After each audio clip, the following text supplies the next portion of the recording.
UP विधानसभा के monsoon सत्र के अंतिम कुल 17 विधेयक पारित हुए हैं। इस अंतिम दिन में 17 विधेयक पास होना सरकार के लिए एक बड़ी उपलब्धि है। इन विधेयकों के उत्तर प्रदेश लोक एवं निजी संपत्ति क्षति वसूली विधेयक 2020 की भी शामिल इसमें हैं। और आपको बता दें कि हिंसा में हुए नुकसान की भरपाई के लिए सरकार इस बिल के जरिए उपद्रवियों से वसूली करने की प्रक्रिया को अंजाम देने के लिए कदम उठा रही है।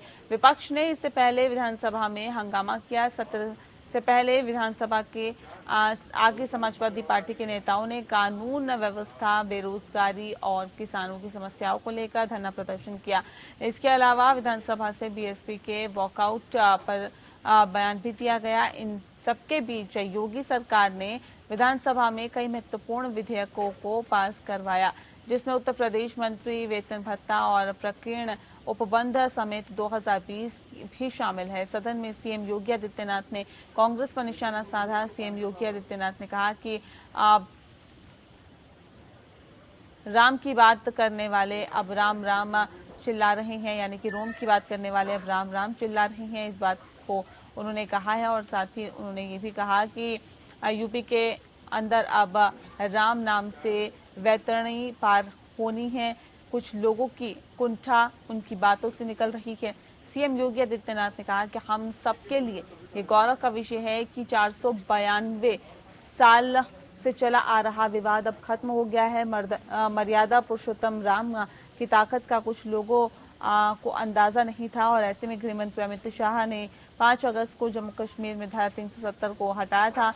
ठीक 1 साल बाद राम मंदिर विवाद को खत्म कर दिया गया। विपक्ष पर निशाना साधते हुए सीएम योगी आदित्यनाथ ने कहा कि ये वही लोग हैं जो जातिवाद का झंडा लेकर चलते हैं।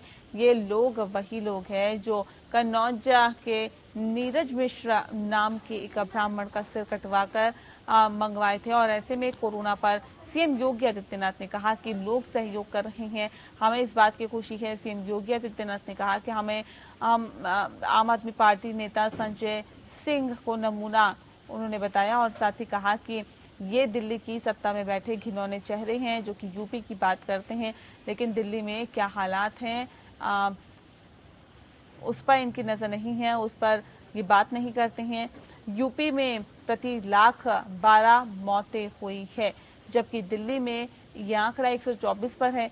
यूपी में हालात पूरे देश से बेहतर है।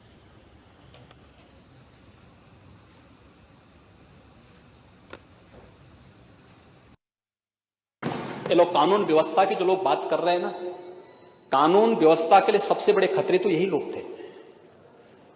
उत्तर प्रदेश में महोदय, अगर मैं 2016 की तुलना में अगर उत्तर प्रदेश के आंकड़ों को प्रस्तुत करूं तो महोदय डकैती के मामलों में 74.5% की कमी आई है, अनुमान कर सकते हैं। लूट के मामले में 65.29% की कमी आई है।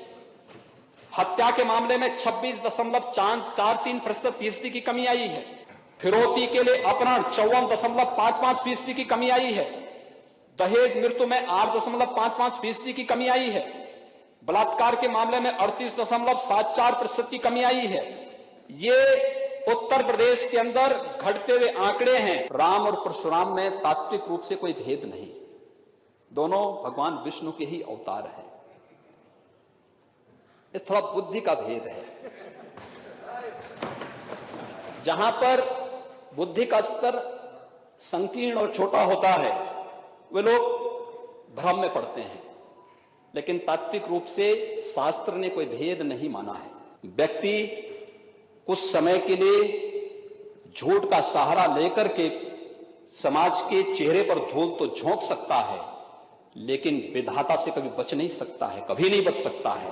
विपक्ष के पास कोई मुद्दा नहीं तो फिर घूम फिर करके वह अपनी उन पुरानी आदतों के साथ फिर से जुड़ रहा है, क्योंकि जो आदतें बोलता जाता ना, आदत बुरी आदत जाती नहीं है, बुरी आदत जाती नहीं है। अपनी वही विभाजनकारी संकीर्ण मानसिकता और उस संकीर्ण मानसिकता के साथ जो कार्य कर रहे हैं वह कार्य मुझे लगता है कि इतिहास कभी उन्हें माफ करेगा नहीं, कभी नहीं माफ करेगा।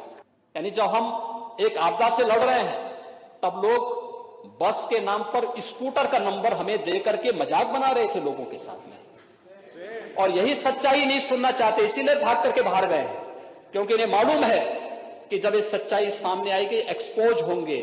न्यायालय में गए, न्यायालय ने भी इनको इस बारे में कहा कि जब प्रदेश सरकार लड़ रही थी, एक महामारी से लड़ रही थी, उस समय सहयोग करने की बजाय आप झूठे नंबर देकर के गुमराह करने का प्रयास कर रहे हैं, बाधा पैदा कर रहे हैं। दिल्ली का एक नमूना उत्तर प्रदेश में आता है और उत्तर प्रदेश में आके कहता है कि उत्तर प्रदेश में कोविड के खिलाफ कोई रणनीति नहीं बन पा रही है। यानी जिन्होंने दिल्ली को बर्बाद किया, जिन लोगों ने उत्तर प्रदेश और बिहार के नागरिकों के साथ दुर्व्यवहार करके वहां से जबरन वहां से भगाया, बेशर्मी के साथ अपने चेहरे पर बेशर्मी ओढ़े हुए वे लोग आकर के यहां पर आकर के उल जलूल वक्तव्य देकर के किस प्रकार की बातें करते हैं। ये विभत्स चेहरे, इस सत्ता को लूटने वाले चेहरे, समाज को गुमराह करके बेशर्मी के साथ आकर के धमकी देने वाले चेहरे,